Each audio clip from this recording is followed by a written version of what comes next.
Please enter your access code or PIN followed by the pound sign.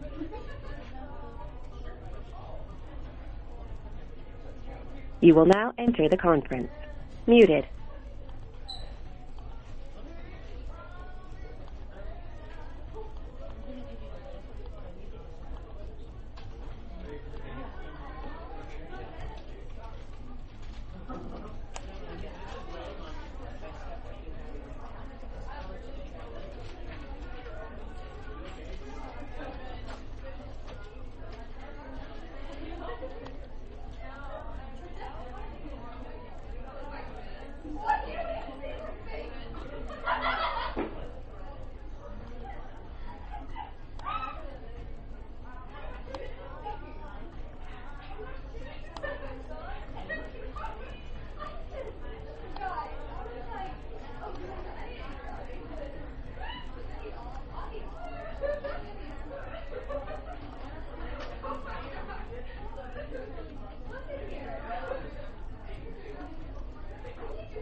Hello? Can you hear me? Hello. Hey, yes. Frank? Oh, okay. Yeah. I had myself muted. Oh, all right.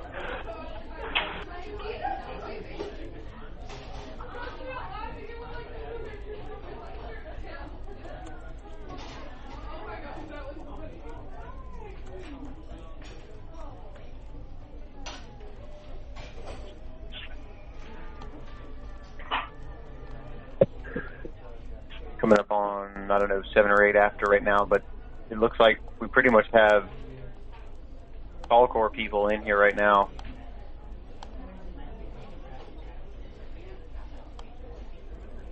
I don't know, I kind of feel like if there's no new people in here, then what's the point in doing the whole introductory thing, you know? We should just go ahead and talk about what we have to talk about while we're all here. We can do that. Yeah. Let me unmute these guys.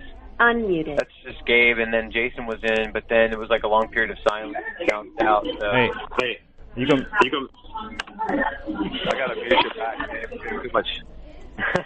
He's always. I had to remute him. Too much background noise. He's probably doing this from the cafe. Pretty sure he is. He's always got a party going on. Oh, is he work? He works in a cafe, I guess. No, I think he goes there for the internet. I think I'm not sure. Oh, I see.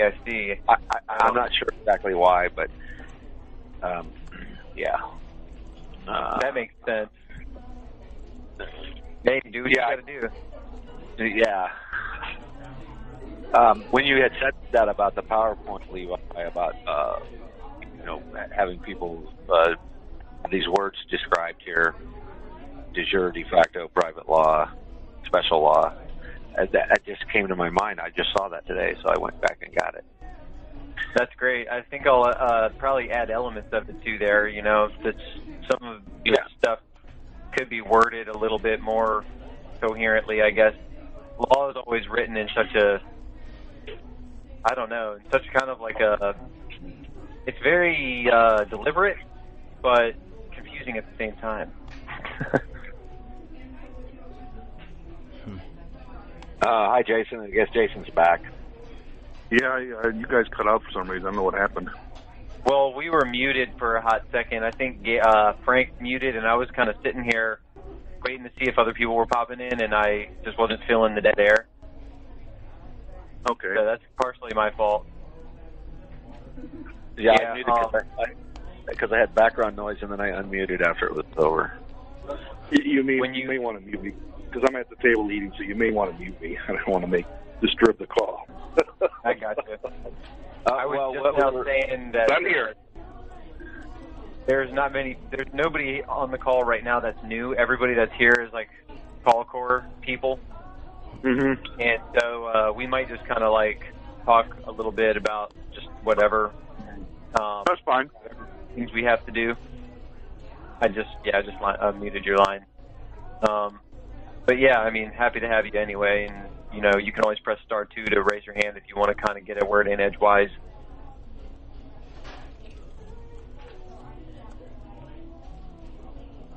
So,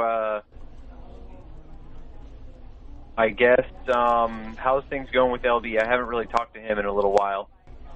Does he seem like he's getting a little bit more, like, in higher spirits about the way things are going, or? Yeah, he feels. I guess he's getting better. You know, he's got some health issues he's dealing with, and that adds depression to it. But I think he's getting a lift out of this this core group we got going on. So it's we're getting steam here. Oh, totally. Yeah, I mean, I've been involved for, kind of going on at least watching what's been going on for about 3.5 years or so, 4 years maybe. And I can definitely say that things are definitely more active, more people involved now than I've ever seen before anyway. Yeah, which is great. And the thing is that there's a lot of folks that I guess they just bury their head in the sand. I don't know. We have another caller here. It's a 612. Yeah, I don't recognize that number. I'm going to unmute, so go ahead. Hi, 612-720. If you want to just let us know real quick, have you ever been on the introductory call before? Hello, yes, this is Warren. I've been on here 4 times before. Oh, okay. Hi, Warren. Oh, hi, Warren. Okay. Yeah, we were just talking about some things, some intergroup type stuff, and because I was kind of waiting to see if any new people popped in, because right now we have kind of more or less core members in here. Warren's not on the call core group chat, is he? No, Warren recently purchased the Red Amendment and has been reading it. And I was just going to ask him how far he's into it, or if he's. Are you able to grasp it, Warren? What's going on with it? Yeah, I'm getting through it. I'm about a bit over halfway through it right now. I've kind of had some family issues here the last 3 weeks. I haven't been able to get to the last half of it, but I'm getting the general idea of it, as well as following on Facebook too. Right on. Okay. Yeah, we all have things kind of come up every now and then. Yeah, what do you think about the principles of it so far?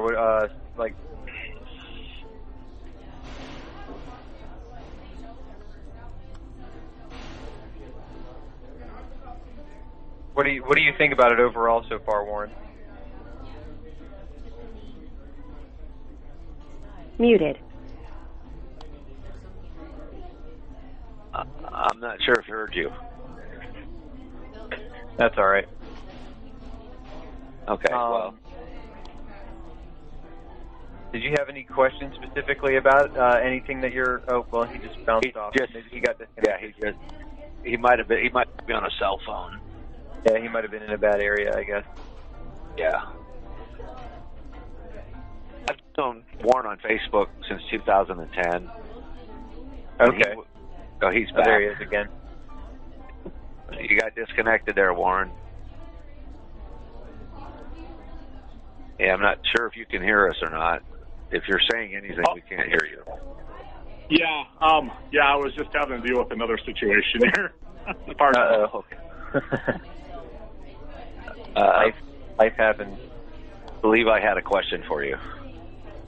I was just wondering what you think about the material so far, and if you have been kind of familiar with any of the concepts before you started reading the book, or if it's just all kind of really new.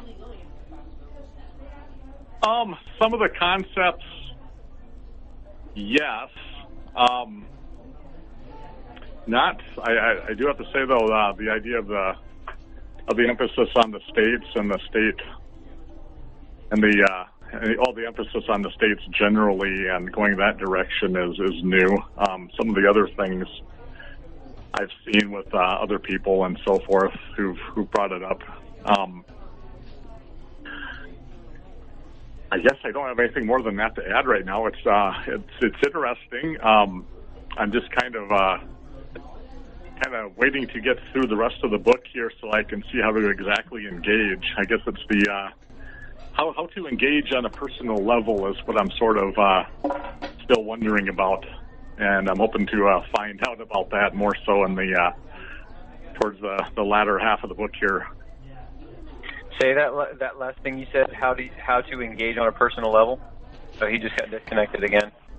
Yeah. On my end, it kind of flicked out, so I didn't hear his question. Yeah, you had it right. Yeah, you had it right.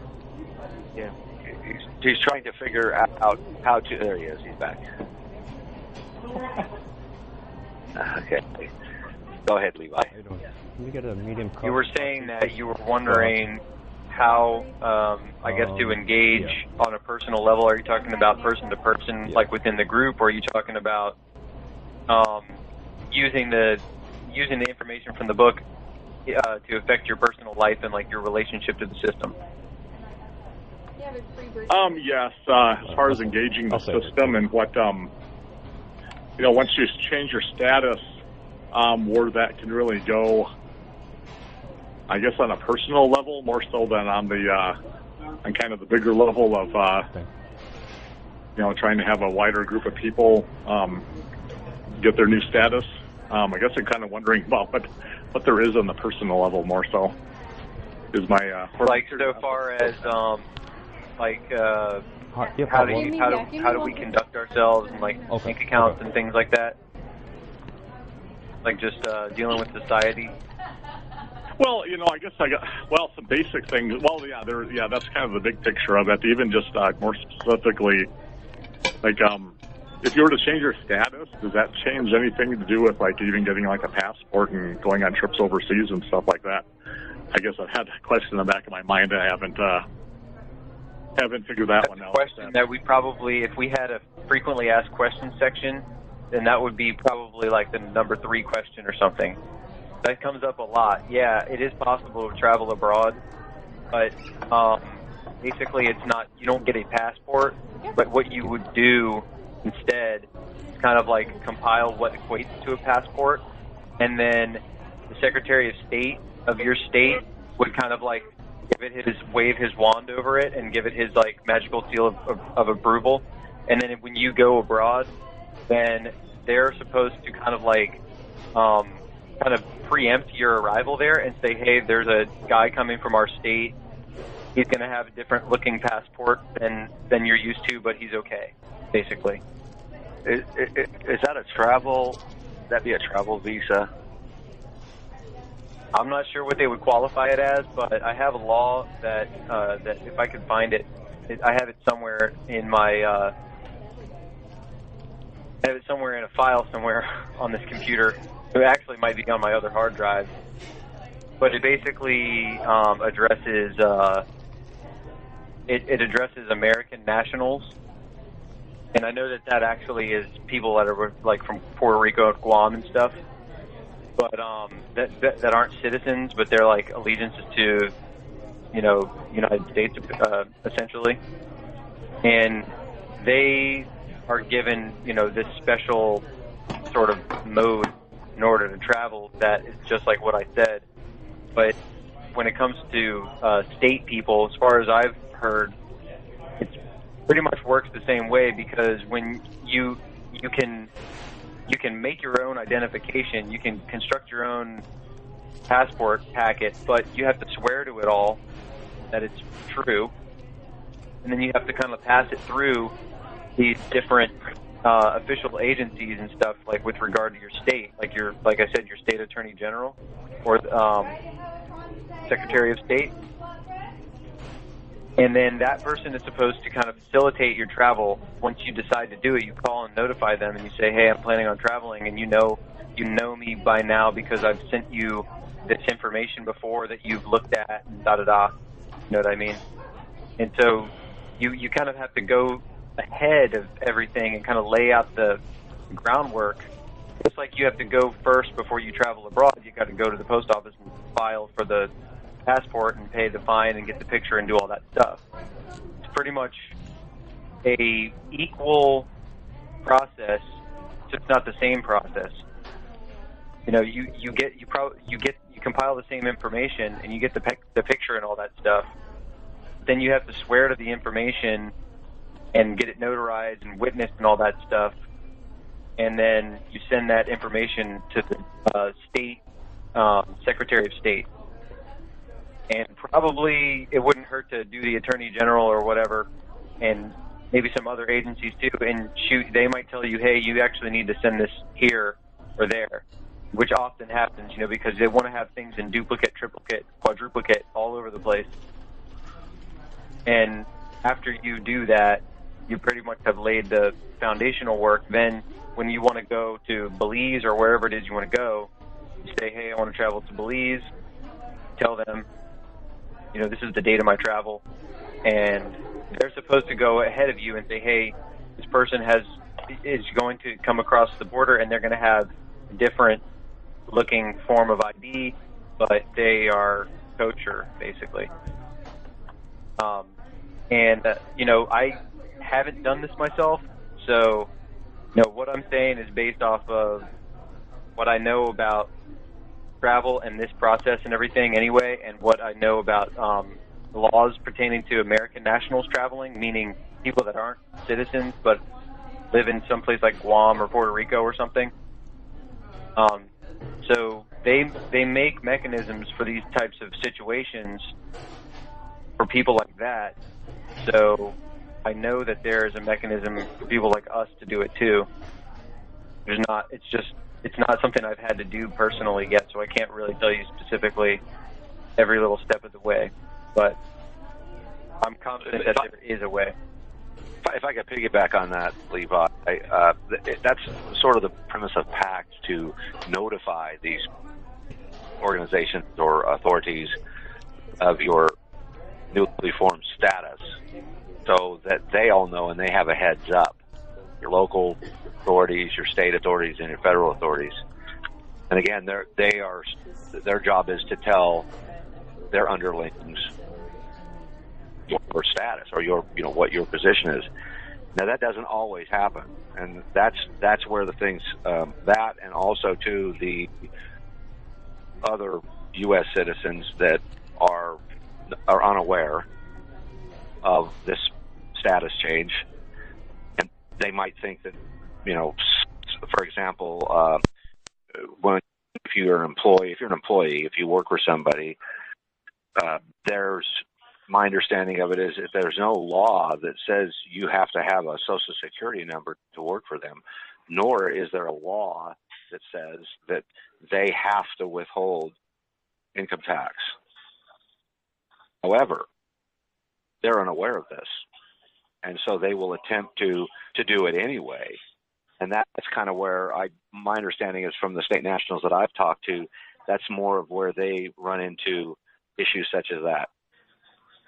But going along with what people have been, it's this whole thing, like everybody's been doing it this way for so long that we just always do it this way, and nobody considers that there's probably a multitude of other ways to operate, whether it's traveling abroad or having a job domestically and not withholding taxes and not submitting Social Security numbers and things like that.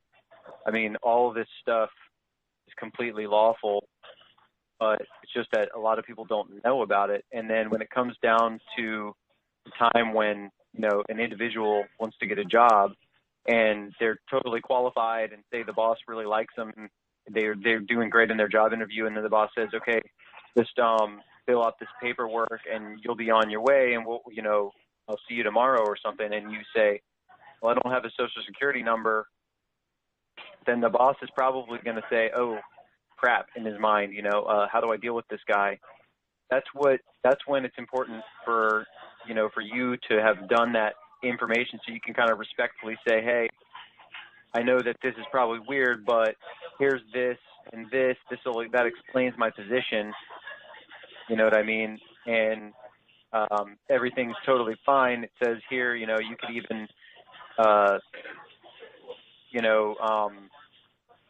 maybe contact some other higher authority or something like that. Like say, oh, I got this letter from the state attorney general, or I got this letter from the, Secretary of State of my state, of the state that, that you're trying to get a job in, that says here, I don't have to submit the Social Security number. I can still work without it or something, So there's a lot of like due diligence that's kind of involved in what we do, but it's all about, like Frank said, making the notices, making the proper notices, and doing the proper research to kind of preempt the things that you're going to have to deal with, like traveling abroad or getting a job without a Social Security number and so on.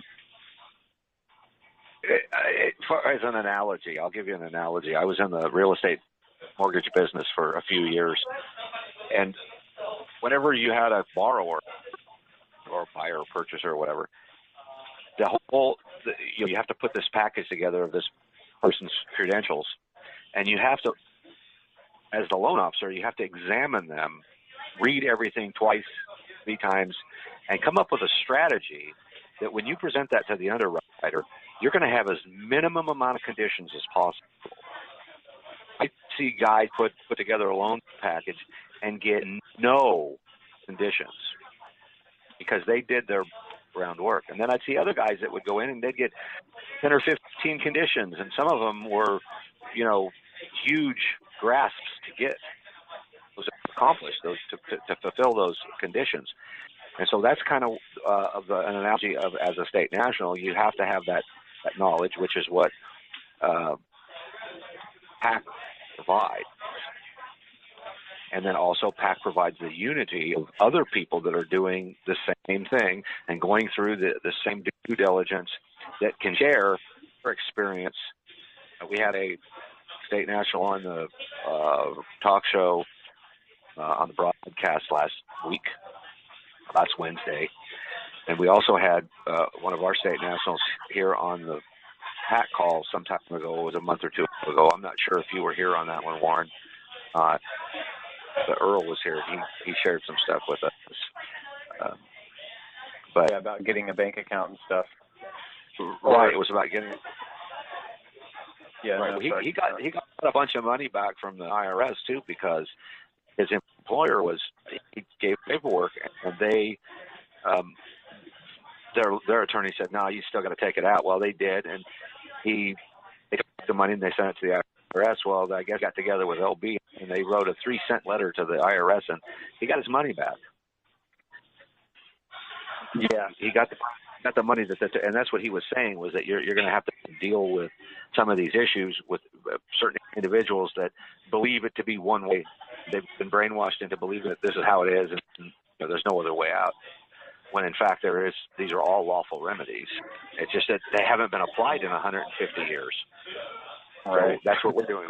We're using that trail. It's unfamiliar with people for sure, and I like the way that you kind of summed up what PAC really is.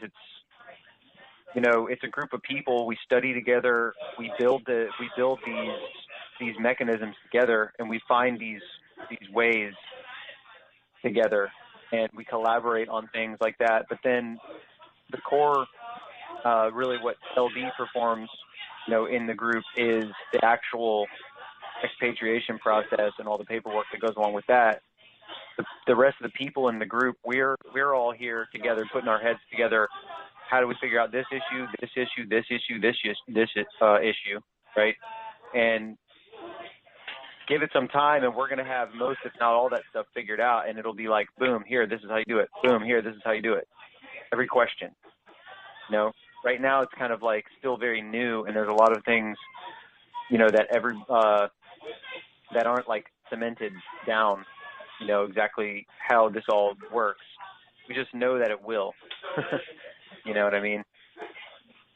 Well, and it's got a track record. LB's been a state national for more than 20 years, and there's many others that have, over the past 20 years, have corrected their nationality. Some of them haven't done it through PAC. They've done it on their own. They've done it their own way.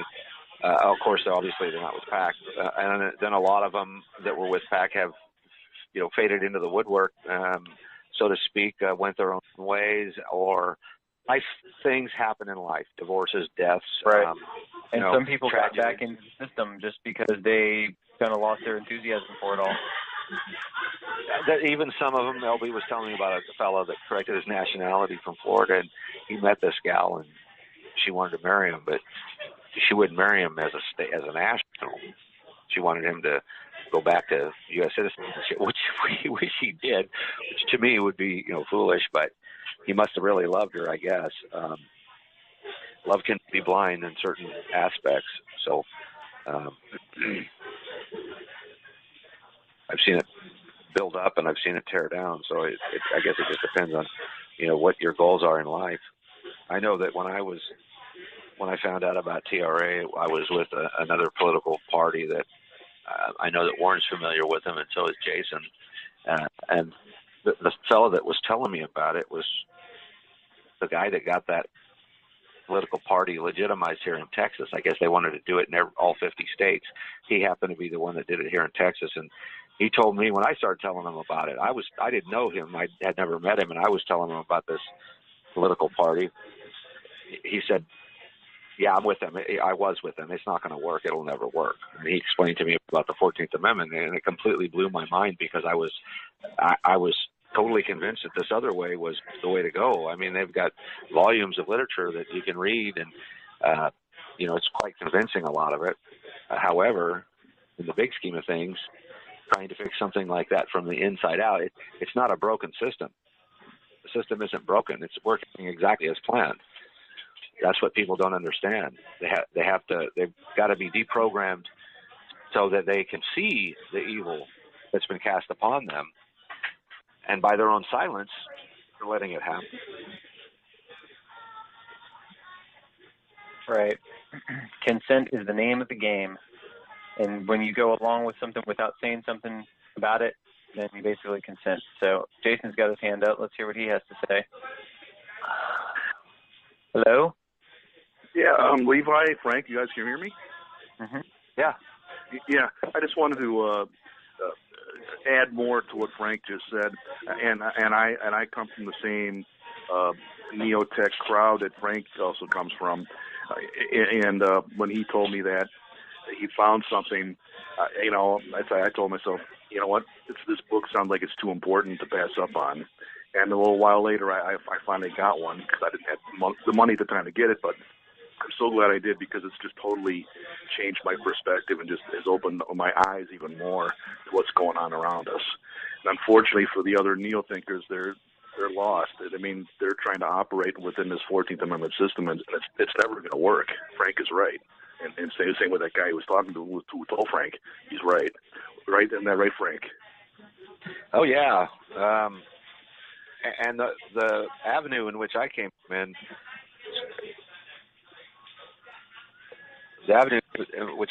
was people that had read TRA, but for some reason it wasn't going to work for them. A lot of them, there was a lot of legitimate reasons, but there was more excuses than legitimate reasons. And I could kind of see that. And people would get really defensive about it when I would question them, specific type questions, similar to what Warren is presenting. And they would they would balk, and they would change the subject and use non sequiturs or throw out ad hominem attacks. And I even got blocked by a bunch of them. And then I realized that what they were saying was just, they were trying to justify the staying in the system. It was plain and simple to me. That's what it was. It was they were. But I you had a good analogy. What was it, Levi, about the relative that came to visit you, and staying at your place, and not you per se. I mean, this is just an analogy. About you're giving consent to the bad things that are happening. Like if you had a derelict cousin that came and stayed at your house and they were robbing everyone in the neighborhood, and everyone in the neighborhood would look at you with some responsibility to be like, why are you letting this happen? But you could be like, it's not me. I didn't do that. But that's not how it flies. In real world, people would be like, no, you're letting this guy stay at your house. You're giving him food every night. Like you're giving this guy aid and comfort. So, you know, you kind of bear some responsibility for the bad things that the government does when you're giving it your votes and you're giving it your money and stuff like that. Yeah, I was going to say exactly that. You know, you are consenting. You are giving them their approval so they can continue forward with their globalist, communistic agenda. You know, right. And no matter how much you protest, no matter how much you yell and scream and fight against the system, as long as you're in the system, if you're a federal citizen, then it is what it is. That's what it always defaults down to. They're not going to listen to any argument you have. They're just going to say, they don't have to. Guess what? Yeah. You're still a citizen. You're still your property. Get back in the closet. Exactly. And that's the problem is too many people don't know this. They don't know what the word citizen really means. They're not aware of that. You know, as a citizen, you are a subject of the state. You know, you are considered as chattel, as property of the state. They don't seem to get that. They don't know and also they look at you as a child too, with incompetent comprehension for the world at large. Exactly. Yeah, the state has become the daddy. Yes, it has. Mm-hmm. I actually just kind of opened the book to the random page, and I guess it kind of pertains, you know, there's a section in here talking about income tax and tax protesters and stuff, and there's just a little thing here. It says, hence the people in the tax movement fail to understand that, 1, people accepting federal citizenship give up their rights and are subject to private law that the United States enacts. And 2, arguing matters that pertain to income tax issues are futile. And 3, none of the protester arguments will get anywhere with consistency because 4, all matters generally default to U.S. citizenship. So, you know, the U.S. citizenship is really the major linchpin when it comes to pretty much everything. It's the fulcrum of this entire subject. And I've studied so much stuff and read so much stuff before I found PAC, and it was like always it seemed like there was something missing because it seemed like, why don't they seem to follow their own rules? Why does it seem like they just disobey the Constitution sometimes? I always thought the same thing. They sometimes go with it, and then they sometimes don't. And then when they go with it, they grandstand and they say, you know, this was a victory for the Constitution today, and da-da-da. But then when they don't, they kind of squeak by, and they do it really quietly and try to hope that nobody, you know, notices what they did. And when people notice what they did, what do? They stand out in the streets, they yell, they break stuff, they, you know, scream at police, and, you know, just this animosity builds, and it doesn't do anything. I went to so many protests when I was a lot younger, and I was like, after a while, I mean, at first I really thought, yeah, this is great. There's millions of people here, you know, thousands of people here, and it seems like we're really going to do something. But then nothing happened. Like with the there was a series of huge protests against the war in Iraq, and you know, I had a lot of buddies that went to that war, and of course I didn't want them to be there, and you know, it didn't do anything. All that protesting, and the same thing can be said for filling out what do you call it? I can't remember what are they called? Petitions. Don't interrupt. Petitions, yes. They don't do anything. Yeah. Fine, write your petitions up. Sign your petitions. We're going to do what we want, no matter what you do. Yeah. Yeah. That's why I put that question in there, that rhetorical question in the PowerPoint where it says, why does it seem like they just make up the rules as they go? You know, because that was one of the biggest things in my mind. It's like, what the hell is going on? It just doesn't, none of this stuff really makes sense. When I read this book and when I started to understand these concepts, I'm like, okay, this totally makes sense now because this is all private law and it's kind of divorced from the Constitution as we understand it. It's just separate now, and they are doing exactly what they are able to do because they've kind of constructed their own arena, and there's a different set of rules to this game, and you are holding the wrong rule book. That's why it doesn't make any sense.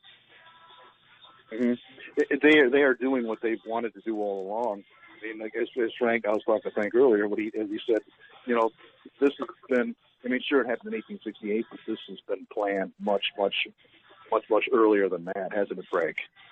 Oh yeah, it's been going on for thousands of years, but it's more of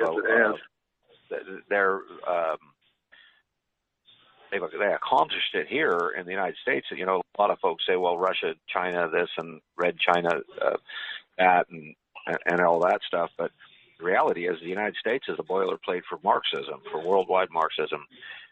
And it's been a big experiment, really. And the experiment is let's just see how we, you know, we've practiced all these hundreds of years to do this, and we failed in all these other areas, and now we've got this one here, this United States of America.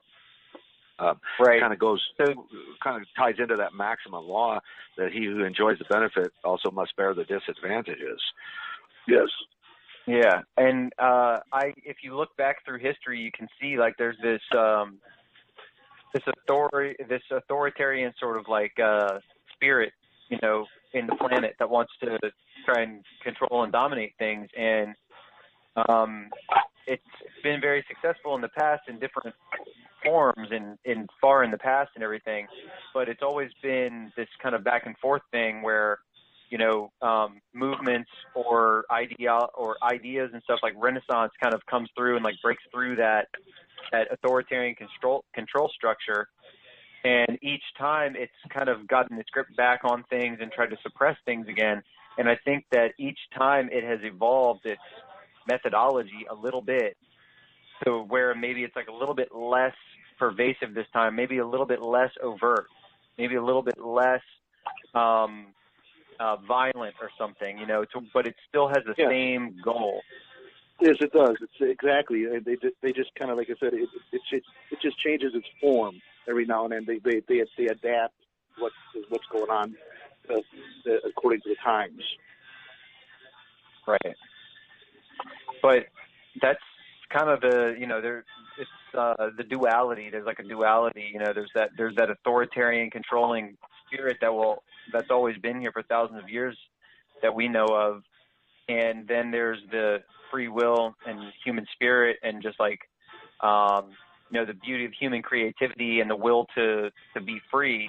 That's always fighting against it, you know. But that's the thing about good people. Like, good people really need to be pushed really far before they're willing to really put their foot down and, you know, possibly do bad things for the right reason. You know, not that we advocate anything like that. We're like absolutely and completely a peaceful movement, but you know, there is that aspect there where, you know, good people have to be really pushed really far before they really start to stand up and act on things. And it's kind of coming to that point, if you ask me. You know, kind of seems like it's getting there. Yes, it is. Yeah, if people aren't touched by it personally, they don't believe that it actually happens. Oh, that's just once in a while, or that's just so and so. But until it happens to you, and when it does, that changes everything. Right. It's too bad that it's unfortunate that it has to go that far. It's what PAC's about. It's about preventing that. It's sort of a preemptive avoidance of any sort of future troubles. And it's based. I know people will say, "Well, you know, it's man-made law, you know, and you shouldn't pay allegiance to that. It's only God's law or nature's law." Fine, but you know, the fact of that matter is that man created that law to control people's bad behaviors, control man's bad behavior. So yeah, like a lot irresponsibility. Right, a lot of this is codified in the maxims of law, which is a universally accepted idea that, you know, this is how it should be. You can't go around murdering people. You can't go around robbing people. You can't go around burning things down. You know, there's just certain things that are wrong. And what they've done is they've codified a lot of this common law into this Roman civil law that we live under now. And folks have this idea that somehow that they're party to the Constitution. I got news for you. The U.S. Constitution, the individual people of the states, were not party to it. Only the states' representatives and the states themselves were party to that. And what the United States did with the 14th Amendment is they turned that way around and gave themselves authority over all the peoples of the states. So people have this idea that the United States is a country when it is not. It is a union of 50 countries, but we've all been taught to pledge allegiance to what? To the flag of the United States. Yes. Not right. to our own. But in that's just the thing, though. Like, after all this time of people doing that, I mean, it kind of is a self-fulfilling prophecy then. I mean, really, it does end up turning out that way. The only thing standing in the way of the complete dissolution of the states is just the fact that they all still kind of have their own individual constitutions, you know, and there would have to be there would have to be some sort of a movement to just dissolve each of the state constitutions or something, and then just call them territories or something, or counties, you know, within the United States, and just call that one country. But I mean, when you think about it, when a bunch of people declare allegiance to a political body, then it is what it is, you know. So I mean, in a de facto sense, the United States is a country. In the de jure sense, it's not. Right. It's all by deception. Right. It's by deception. It's very convoluted. Everything's all messed up. Right. And Section 1, Clause 2, no state shall make or enforce any law which shall abridge the privileges or immunities of the citizens of the United States. Which means the states cannot make a law that abridges the privileges or immunities of the citizens of the United States. Right. So, I mean, go ahead. Go ahead. No, go ahead. I was just going to say, like, that was a point that I brought up in one of the last calls, that essentially right there was the death of the 10th Amendment, because right there, the federal government is making laws that affect the people within the states and directly dictate to the states what they can and can't do, which is it's opposed diametrically to what the 10th Amendment, you know, is supposed to be doing. Right, and I would think that as a body politic of state nationals, that this wouldn't apply to us. This wouldn't apply to them, I don't believe. Now, I haven't really spent that much time contemplating that. Another one of our members had brought that up prior call, which was just so that you know, kind of thing. But so there's a lot of unanswered questions with this, and part of that is what PAC is about, is, you know, being hands-on, getting in the trenches and doing the nitty-gritty research and follow-through, necessary due diligence to solve some of these issues. Right, and then presenting it all to the group, you know, so that everybody can benefit from it. Right, it puts everybody on the, you know, the unity is what we are after here. There's, like I said, there's a lot of people that have corrected their nationality and they've gone off and done their own thing. Now, that doesn't help the whole movement, because, you know, a lot of times they'll pigeonhole them. Oh, look, it's another sovereign citizen, or it's another one of those UCC guys, you know, a patriot. It's another one of those. Or a tax protester or something, you know. Yeah, or another tax protester. Right. So having, you know, conducting ourselves accordingly, for one, and being in a group of other like-minded individuals that are attempting to accomplish the same thing gives us a lot more strength. And, of course, then that knowledge, like Levi was saying, that, you know, that knowledge is there. Hey, look at how I did this, or look at how I did that. You know, Earl was, talked about that a bit in his situation, but that's what it's going to take. That's what it takes, and it takes getting through the materials, bringing people to these introductory calls, and then getting them into the different levels of. Right now, there's 4, and there's talk of it being 5 levels of education. it's the 4 is just going to be pushed up to 5, and then they're going to do something with the other to sort of make it flow a little better. Because you can't. I mean, the TRA is a big bite in itself. Before I got it, I spent a lot of time on the website reading a lot of the white papers and the other documents, PDF books that were there. Kind of was very helpful. So when I got the TRA, I kind of pretty much had an idea of what was going on. But getting through the book, there's many terminologies and definitions for words that you got to look up, and there's over 600 footnotes. So a lot of that work is all you have to do is just kind of back it up, just go there and verify it, validate it. I haven't found anything in here that I wasn't able to validate. I think part of that question you had, Warren, was related to introducing other people to this. I'm not sure. Can you hear us, Warren?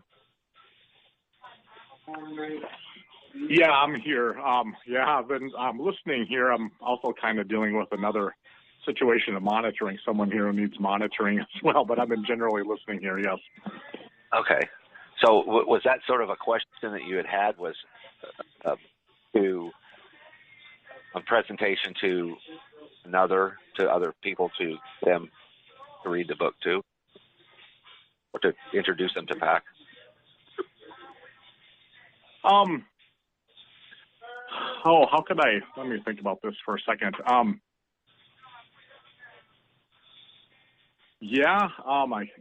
those lines is maybe a way to put it there. I guess what I'm kind of wondering about though is the personal. How does getting a new status affect one personally in the different areas? Like I brought up the passport thing before, but also even just I guess I haven't gotten there to figure it out yet. I got into the website to look up information on it, but even just how does getting a new status affect even just the way you handle income taxes or handle all the personal things? And is there any kind of positive aspect to use in kind of grabbing people's attention, I suppose? I'm kind of talking off the top of my head here because, again, I'm kind of a little bit preoccupied in another direction. But I guess the positive aspects, I mean, it's you can kind of, it's people are drawn by positive things. If you can figure out, like for instance, if there is a way to not pay taxes or something in some way, or some. Well, that's one of the big.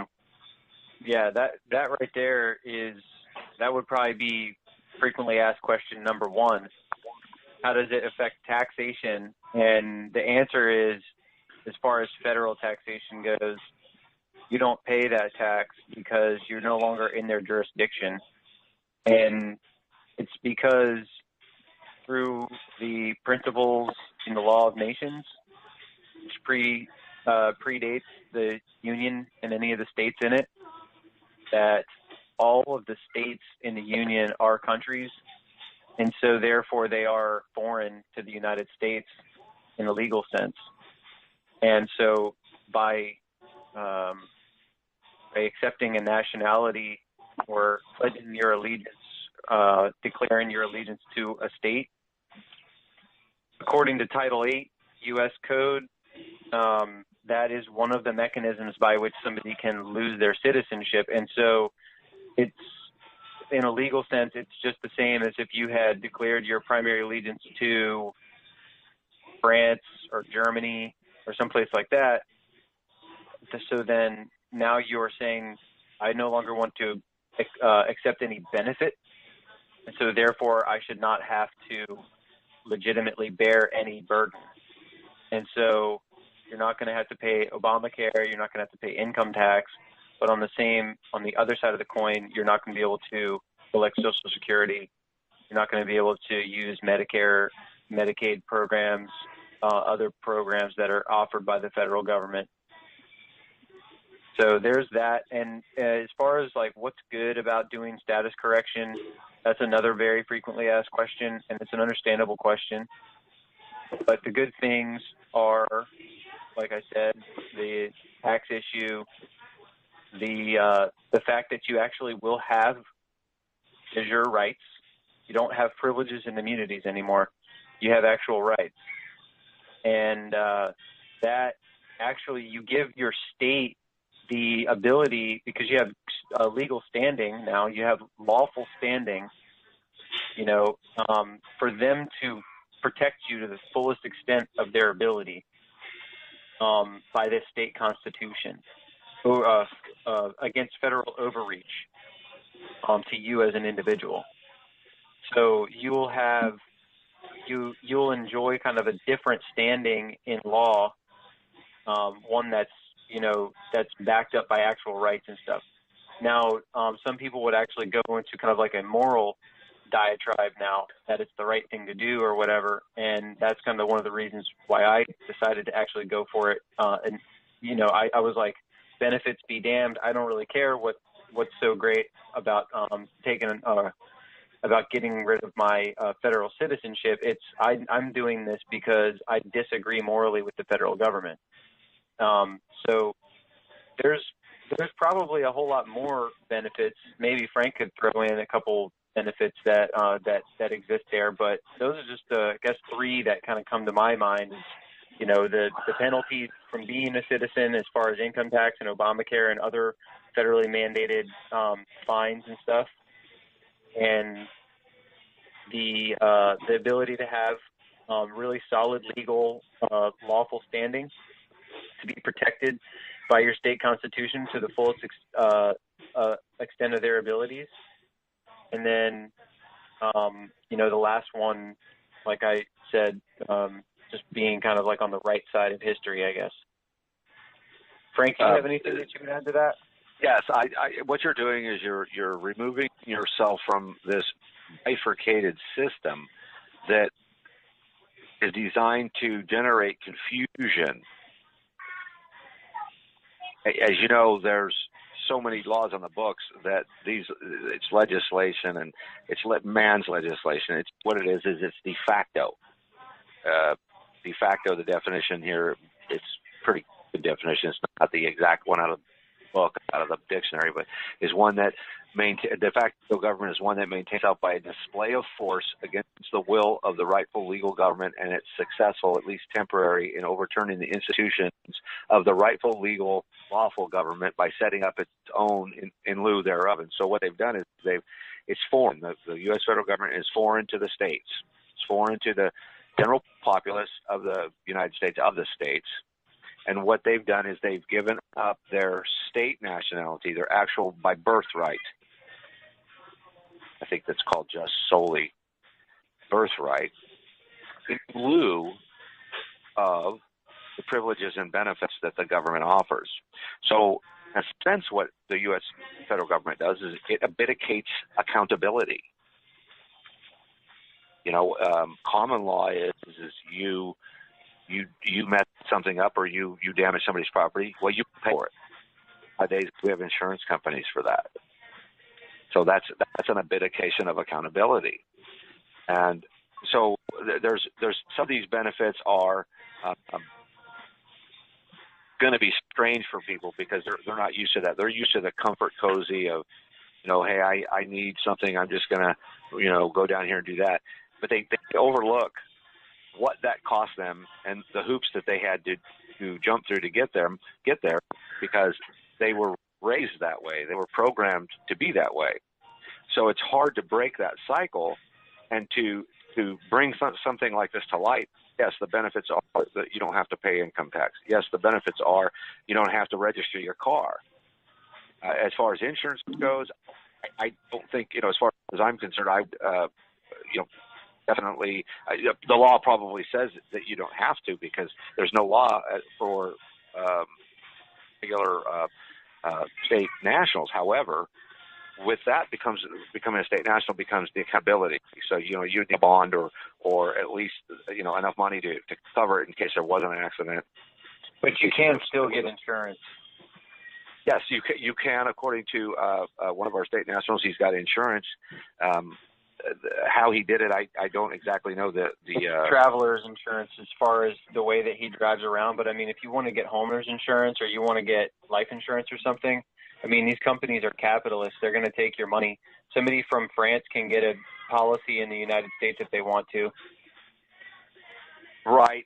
And but there's a lot. So I mean, it's all the same thing. You know, you can still do all that stuff. You have to deal with whoever the person is, the third party, in between you and the company, you know, the agent or the representative of their company. So that's where you're gonna get the roadblocks from. Right. They don't know. They're going to be like, oh, you don't have a social security number. How do I deal with you? I mean, so that's right. Basically just, it doesn't make it impossible. It's just, it's new and hopefully not for long. You know, once a lot of people start to do this kind of thing, it's not going to be new anymore. Well, that, and you have more control over your life and what you do. You're not limited to their, you know, they're not just going to be pulling you over willy-nilly, you know, because you went 2 miles over the speed limit or whatever. They're going to know when they, you know, the State National Society is set up where, you know, they can provide you plates for your vehicle. And, well, matter of fact, Earl's got State National of New Jersey plates on his car, and they don't bother him. He's had them pull up behind him, and he said they don't bother him because part of the process is notifying these agencies that this is what we're doing. Which means to me that he is in their system to some degree, but it's probably in there in the sense that they're like, okay, yeah, this guy's all right, don't mess with him. You know? Right, but there's no numbers attached to that to tie him to anything with the de facto federal government. And even though there's the state governments have been usurped by the federal government, they still have that de jure element as part of that dual system within each state, whereas they're under the control of the federal government, yet when you become a state national, they have to protect you too. Right. It generally goes off of the you go off of the Constitution, the last ratified Constitution of your state prior to the prior to 1868, prior to the 14th Amendment, because they went back and they changed all that stuff. They went back and they changed a lot of the wording in the constitutions after the 14th Amendment and after the Reconstruction Acts took place. Gabe had mentioned in the chat about real land ownership and ownership of property, and that's something I'm not super familiar with. But as far as I know, like as a federal citizen, you know, being considered property, it's really hard for you to own property because you are property. And so when you get outside of that system, then you can actually hold the certificate of origin for like an automobile that you might have. And it says I consider this a signature car. Yeah, all right. And also like holding the title to your house and stuff like that. Like you'll have absolute ownership over certain parts of your property or certain properties. And then a lot of that too, though, when it comes down to like land ownership and stuff, I see that as being probably something that's going to be one of the hardest things to get through for us, because I just, you know, like when it comes to utilities and things like that might be running underground near your property. If you have like a house, if you have a property like an acre, like in a city or something, and there's like utilities and things around, and you know you might still be connected to the grid and all that. I mean, it'll be impossible to have a allodial title or whatever, or fee simple in the state of Virginia is what they call that. You would have to do an awful lot of work to get yourself off the grid, and then to have them route things around away from your property and stuff. I mean, because absolute ownership of your property, like you can't have a power line going over, because they would have to have an easement then in order to put that there, and then that takes away your absolute ownership. It's not like such a horrible, terrible thing, though. I mean, I guess if you're friendly with the people in the county and stuff. But you know, some people are ideological absolutists about this kind of stuff, and they don't want to accept, you know, any sort of like infringement like that, like having a power line across their property and stuff. And so really, like, if you want to have absolute land ownership, then it's my assumption that you'd have to go pretty far out into like a rural area where you're not going to have to deal with pre-existing infrastructure that's going above or along or underneath your property or whatever, that they're going to have to come and maintain at any time, you know.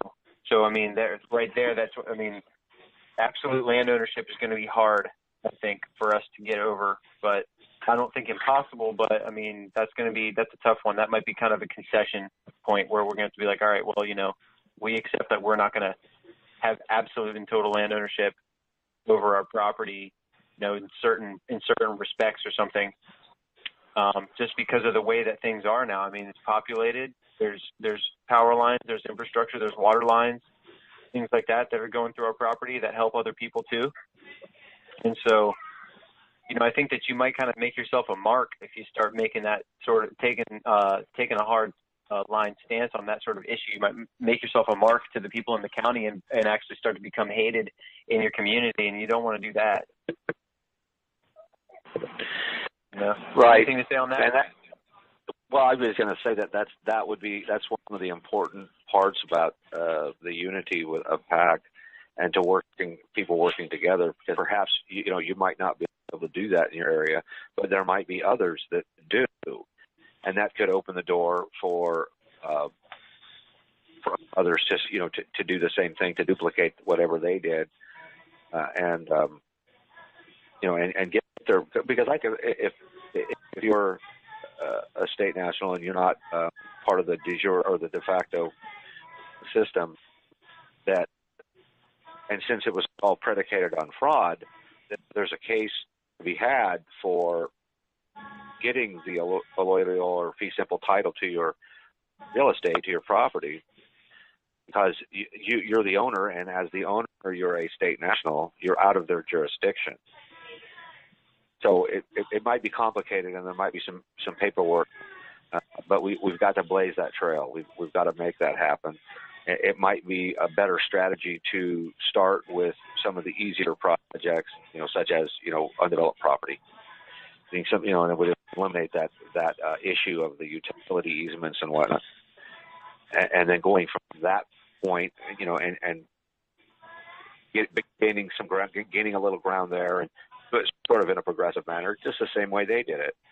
Although the way they took property and the way they put it under the authority of, all property ownership's inherent in the state. So what they've done is they've created this, we own it, now it's a feudal system. You own it, and you basically rent from us. But you can do whatever you want. You can improve the property or do whatever you want. They honestly, they don't care. They want you to fix it up because it creates more tax revenue for the locals, for the local school districts or the local taxing agencies. But we can get benefits. It's not the same as being a U.S. citizen, because the U.S. citizens, you're trading your rights for these benefits. So the benefits are you gain your rights back.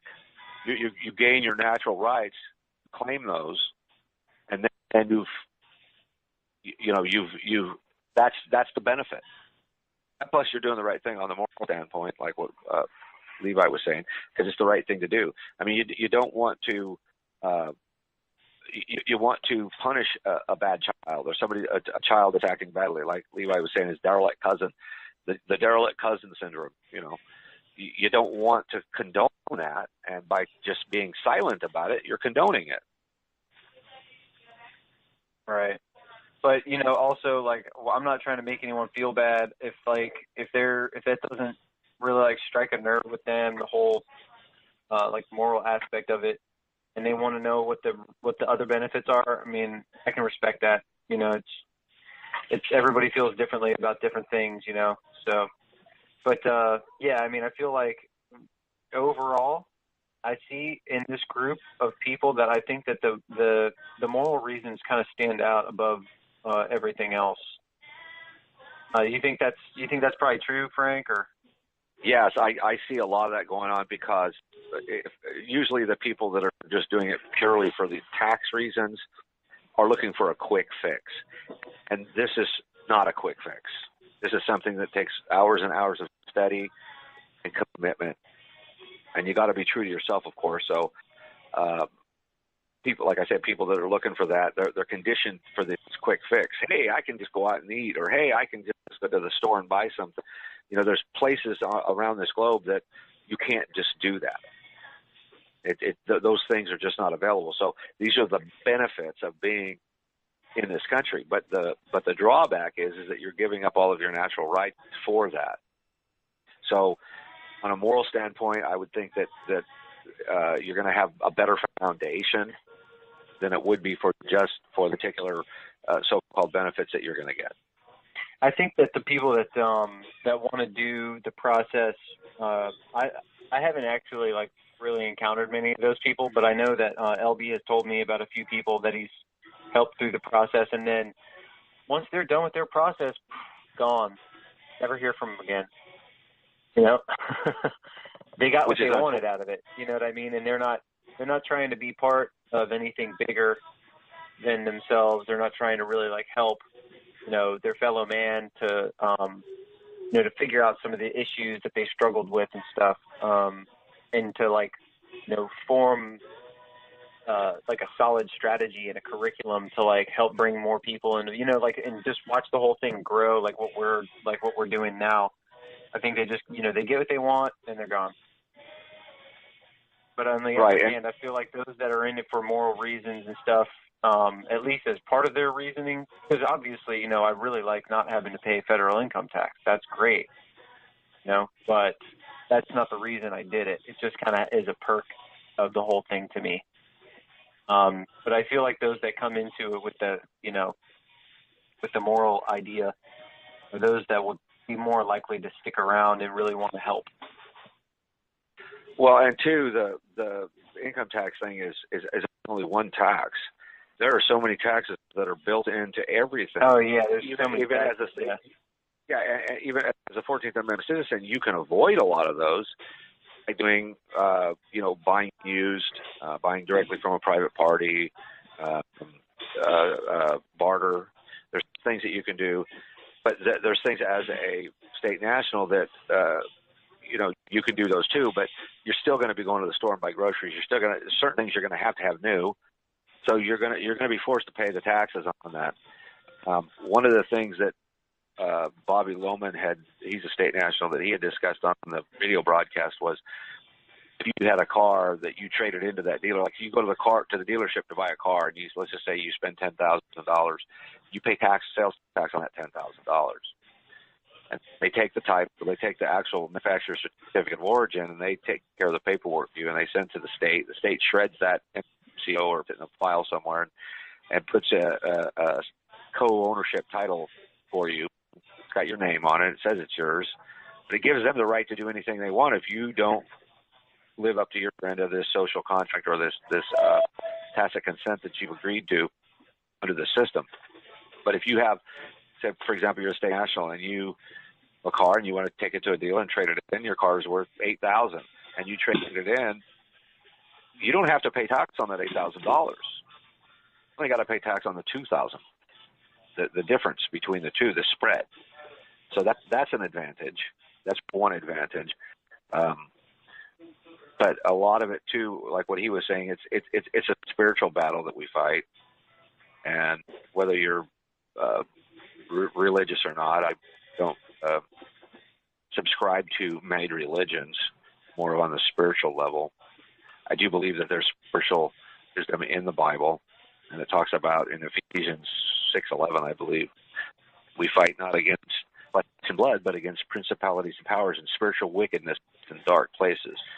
And that's what this is about. This is about sending them. It's making a stand. You know that it's wrong, and what are you going to do about it? It's like the bully of the block. You going to stand up to them, or are you going to let them bully you? Right. Yeah. So, yeah, there's a lot to it. but it's, here we are. This is what we're doing, and this is great. We have a group of people that seem pretty dedicated now, and we're making a lot of headway, and I'm really happy to be a part of it all. Yeah, it looks like we lost our guest. It might have connected again. Yeah, and he's busy anyway. So, but yeah, good. It was good talking anyway about all this stuff, and yeah, it was a good call, Levi. That was a good call. It's just us, small intimate group here. It's almost like a sub core call, right? Although, and this is what we need to do. Maybe we can, of course, the presentation, when it's new people, the presentation should be first thing we do, but then we can get into it after and sort of have an open discussion. I'm glad he had questions. Yeah, but he's already been on the call 4 times, he said. So, that's fine. He's got the introductory part, and he's reading the book, so that's great. He's hopefully he sticks with it, and he can really grasp all the material, and it'll answer a lot of his questions. Just kind of being involved with us. Yeah, he was on the call. Nicholas Landholt was on. I posted it, I don't know, 4 or 6 weeks ago, and I tagged like 100 people in it, and those 2 guys were part of that crowd. I just wanted to see how many people would show up. There was a bunch more. There was 15 or 20 that said that they were going to show. They were going to be here, but they didn't show up. It's a Facebook thing, I guess. Yeah, Facebook's flake book. Fake book. But anyway, okay. Well, I guess we're pretty much done with the call today. Cool. Well, I'll be on the next 4 call, and James and I are gonna kind of put our heads together here soon with this PowerPoint for the first 3 chapters. But like I said before, James, I'm gonna go through. I want to read those chapters first, and I'm gonna do the same thing. It'll be real fresh. Yeah. Okay. And I shall do that with the 4 through 6 as all right. well. I'm already almost there anyway. I was rereading the whole book again, but that would be great. Sounds good. All right. Well, have a good week, guys. We'll see you guys on the call on Friday. Okay. All right.